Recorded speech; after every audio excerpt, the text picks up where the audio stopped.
Olá, meu nome é Abraão e eu sou professor de História. Hoje vamos falar sobre a Conjuração Baiana e a Mineira, nobres alunos. Bem, a Inconfidência Mineira ou Conjuração Mineira é como ficou conhecida a revolta de caráter separatista que estava sendo organizada na capitania de Minas Gerais no final do século XVIII. Essa revolta foi organizada pela elite socioeconômica de Minas Gerais e acabou sendo descoberta pela coroa portuguesa antes de ser iniciada, nobres alunos. Tiradentes foi um dos envolvidos nessa revolta. A capitania de Minas Gerais era a mais rica do Brasil em razão da extração de ouro e de diamantes da região. A exploração trouxe uma enorme riqueza e fez Minas Gerais prosperar e crescer enormemente. A atenção da coroa portuguesa sobre sua capitania mais importante era redobrada aí no século XVIII. A relação entre os seus habitantes e a capitania começou a mostrar sinais de desgastes. E no ano de 1720, por exemplo, aconteceu a revolta de Vila Rica, motivada pela insatisfação da população local com os altos impostos cobrados pela coroa. Outras revoltas aconteceram, mas não tinham o objetivo de separar a capitania da coroa portuguesa. Durante a administração de Marquês de Pombal, Portugal aumentou os impostos cobrados no Brasil e fortaleceu a insatisfação de Minas Gerais com a coroa, nobres alunos. A partir da segunda metade do século XVIII, a política fiscal de Portugal em relação à colônia tornou-se mais rígida. Portugal, governada pelo Marquês de Pombal, ordenou o aumento da cobrança de impostos no Brasil como forma de financiar a reconstrução de Lisboa, destruída por um terremoto em 1755. Isso contribuiu para corroer a relação entre colonos e coroa até o ponto de, na década de 1780, começar a ser organizada uma conspiração. As reuniões secretas que organizavam e divulgavam os princípios da revolta contra Portugal estenderam-se durante anos, mas o movimento não chegou nem a um ponto de ser deflagrado. Isso porque antes mesmo de sua deflagração, denúncias levaram ao conhecimento da coroa de que uma conspiração estava acontecendo, nobres alunos. E em 18 de maio de 1789, alguns inconfidentes foram informados de que a conspiração contra Portugal tinha sido descoberta. O Visconde de Barbacena recebeu 6 denúncias a respeito de uma conspiração em curso nas Minas Gerais. A denúncia mais importante foi realizada por Joaquim Silvério dos Reis. Silvério dos Reis estava envolvido com a conspiração e devia grande soma de dinheiro à coroa portuguesa. Acabou denunciando o movimento organizado pelos inconfidentes como uma forma de ter suas dívidas perdoadas, meus alunos. O relato de Silvério dos Reis deu todos os detalhes da estratégia da Inconfidência e permitiu que autoridades coloniais planejassem a repressão contra os envolvidos. O Visconde de Barbacena ordenou a suspensão da derrama e deu início às prisões de interrogatórios. Todo o processo de julgamento dos presos por envolvimento na conspiração estendeu-se durante 3 anos e foi uma demonstração de poder da coroa como forma de desencorajar outras conspirações do tipo.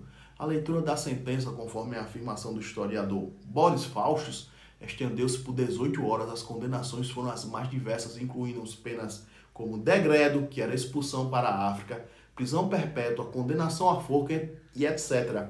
Todos os envolvidos foram condenados por morte na forca, mas Dona Maria, rainha de Portugal, perdoou todos os condenados, menos um: Tiradentes.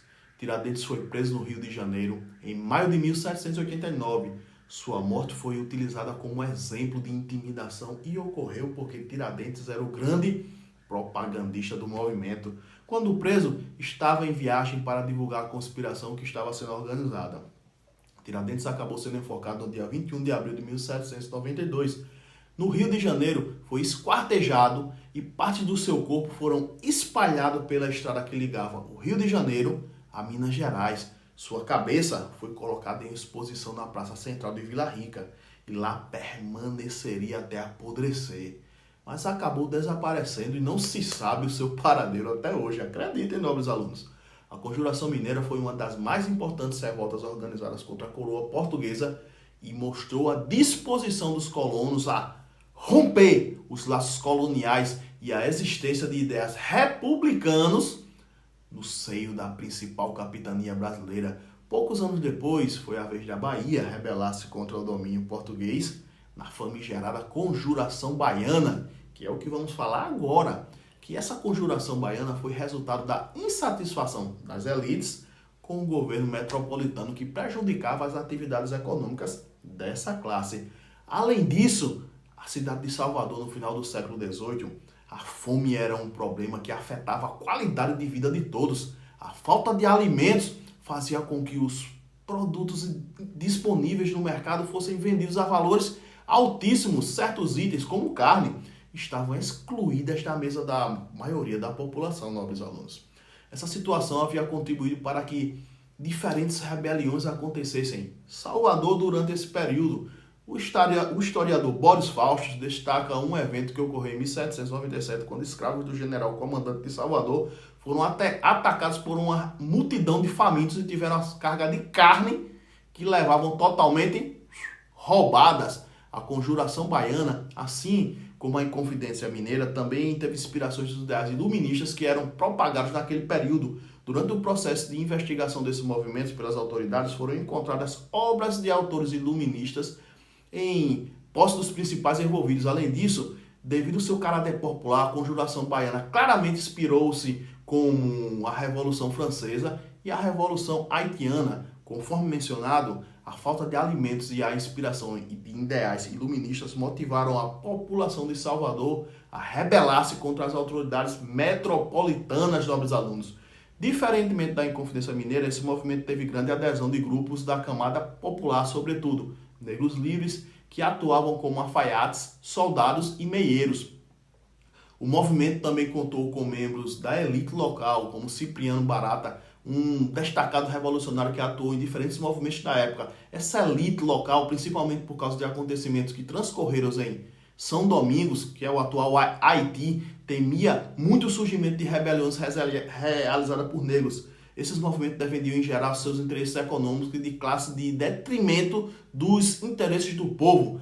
Os conspiradores passaram então a reunir-se e a produzir panfletos conhecidos na época como pasquins. Esses folhetos foram espalhados por diferentes pontos da cidade de Salvador e incitavam a populares a rebelar-se contra o domínio metropolitano. As causas defendidas pelos conspiradores podem ser resumidas nas seguintes maneiras. Eles defendiam a proclamação da República Baianense, o fim do trabalho escravo e a implantação do livre comércio, nobres alunos. A divulgação dos folhetos pela cidade de Salvador, no entanto, alertou as autoridades locais a respeito da conspiração que estava sendo realizada. Assim, o governador da Bahia, Dom Fernando José de Portugal e Castro, ordenou que uma investigação fosse conduzida para encontrar e aprisionar os responsáveis pela divulgação dos famigerados folhetos. As investigações levaram à prisão de 47 pessoas, das quais 3 foram decapitadas e tiveram seus corpos esquartejados.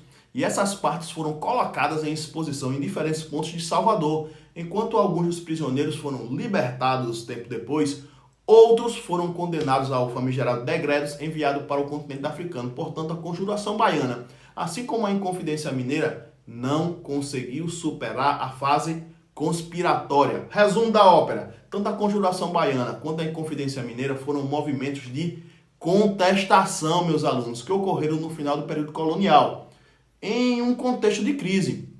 Por vezes chamamos esse movimento de contestação de emancipacionistas, e esta é a primeira grande semelhança. Mas temos outras. Ambos foram influenciados pelo iluminismo, pela independência dos Estados Unidos, pelos ideais republicanos, e há também questão dos altos impostos. Cada movimento, à sua maneira, sofriam com estes problemas. Entre as diferenças, podemos observar que a orientação dos movimentos, a Inconfidência Mineira foi um movimento elitista, já a Conjuração Baiana tinha caráter popular. Na Bahia, falava-se em abolição de escravidão, algo que não era cogitado pelos inconfidentes de Minas Gerais.